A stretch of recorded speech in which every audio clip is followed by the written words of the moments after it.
Did you know that all of the bosses in Elden Ring Nightreign have a secret weakness that the game doesn't tell you about? Let's go over all of them right now. Tricephalos is weak to Holy, which the game tells you, but did you know that he takes 10% more damage from piercing weapons and sleep affects him more? On the flip side, you don't want to use any fire weapons against him as he has a 50% resistance to it and also has high resistance to poison and frostbite. The Gaping Jaw has a special weakness to poison, but is also very weak to rot, frostbite, and sleep.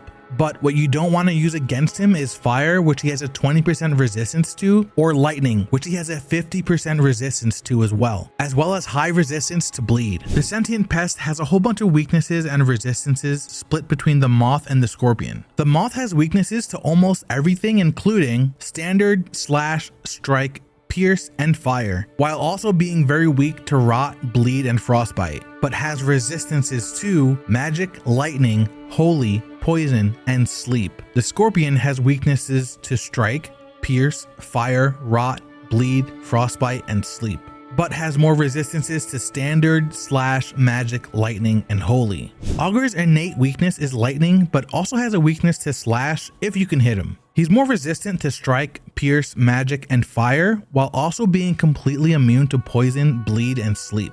The Equilibrious Beast is the only boss that has a weakness to madness, while every other boss is immune to it, but he's also weak to slash, fire, and holy. However, he's resistant to magic and immune to sleep. The Dark Drift Knight has a special weakness to lightning, but is also very weak to poison, rot, bleed, sleep, and frostbite, while being resistant to holy. The Fisher in the Fog's main weakness is fire, but he's also weak to strike. However, its resistances are slash, pierce, magic, lightning, holy, frostbite, and sleep. Now, the night aspect is a little different as his two different phases have different weaknesses and resistances. His phase 1 is weak to slash, pierce, fire, and holy, and he's only 10% resistant to strike while being completely immune to poison, bleed, and frostbite, also having a high resistance to sleep. However, his phase 2 flips things around a little. His weaknesses are strike, pierce, lightning, and holy, while now becoming resistant to slash, but still being resistant or immune to the same status effects as before. Now, while you're out slaying all of the Night Lords, make sure to hit that follow as I'm releasing Nightreign guides every single day.